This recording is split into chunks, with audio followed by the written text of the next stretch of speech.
Right now, doing nothing, just sitting there.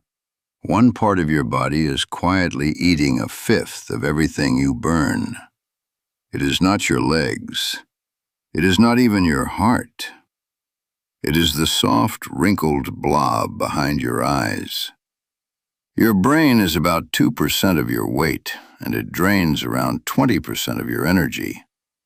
That is a terrible deal. So how did evolution ever let it happen? Here is how strange this is.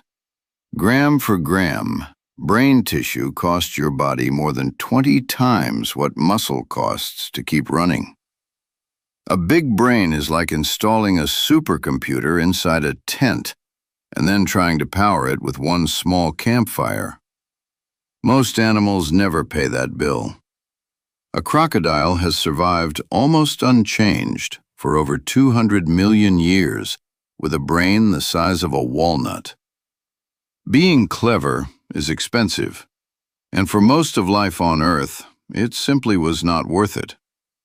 But something happened to our ancestors. Over the last 3 million years, the human brain did not just grow, it tripled. We ended up with a brain about 6 times bigger than you would expect for an animal our size. And that raises the real question. If a big brain is so costly, who paid for it? The first answer is beautifully simple. You cannot just bolt on a bigger brain for free, so we made a trade. Our ancestors shrank something else. The gut. Compared to other apes, humans have a surprisingly small digestive system. And the way you get away with a small gut is by eating better food. Starting maybe 2 million years ago, our ancestors ate more meat. And then they did something no other animal does. They cooked. Cooking is almost like digesting your food before you even swallow it. It unlocked so much energy that the brain finally had a budget to grow. So we could afford a big brain. But that still does not tell us why we needed one. For years, the popular answer was other people. The idea was that we got smart to outwit each other, to scheme, to climb the social ladder. It is a great story.